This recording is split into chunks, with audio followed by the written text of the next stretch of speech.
back again.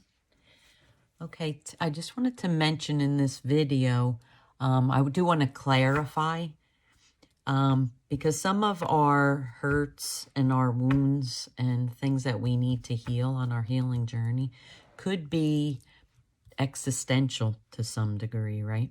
Questioning why certain things happened in our life and why other things, things happened and didn't happen, and we are in conflict with that, because that's more of like an existential type process, awareness, and kind of a little bit different in healing, right?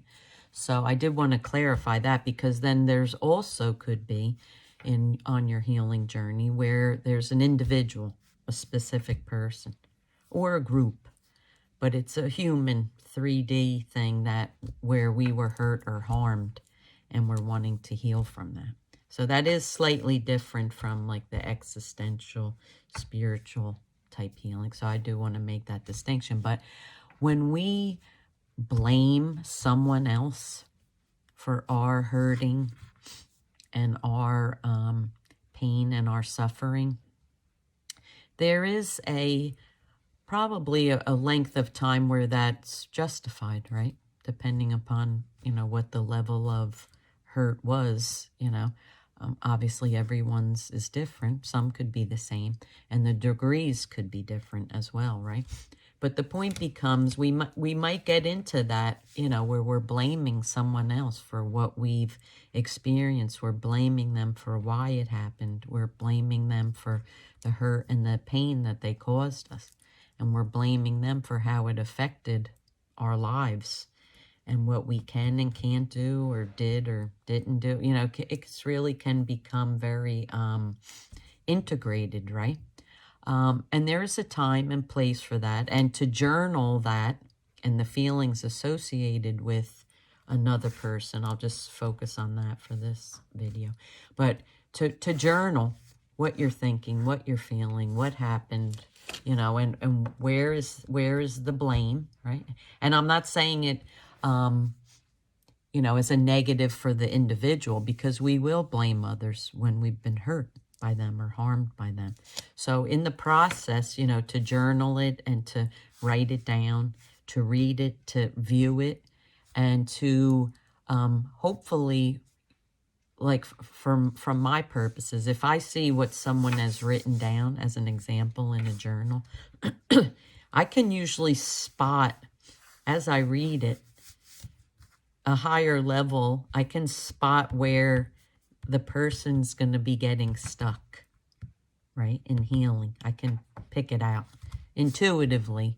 You wouldn't potentially know it necessarily if you were just reading what someone wrote. But because I've been doing this so long and I've had personal experience, and then, with others around me and other people that I affect and engage with, I can usually pick up right away where the block is, where they're getting stuck, right? So that's why I suggest you write it down for yourself. And then if you need help and guidance or coaching on what you've experienced and where you might be getting stuck, and then working on those stuck areas, that's very beneficial. But another part of this is when we blame others for anything. And I've made a video on this in the past. When we blame others for anything, and this will only resonate with you depending upon where you're at in the process. Because if you're at the beginning of it and then I speak to this, it's probably not going to resonate with you. But if you're farther along in the process, it could resonate with you. And the reason why I make that distinction is because whenever we blame someone else for how we feel, it's very common. People do it all the time. You made me feel this. You made me feel that, And the foundational issue that needs to be worked on or developed, nurtured, instilled, put in place going forward is I'm in control of me, and I'm in control of my emotions. Me. Not the other person, me. And when we blame someone else for how we feel, we're absolving our own agency and our own power. We're saying, you have so much power over me. You did this, you did that, and I'm hurting. So you have to fix what you did, what you said, for me to be okay. And it's very common. People do it. And if they don't have any issues in their life, then, you know, no harm, no foul type of thing. But when someone is wounded and potentially could be have layers of wounding, right? Having that type of mindset and behavior pattern where, you know, we blame other people's, then we're a victim. And we can claim victimhood. We can claim a victim mindset.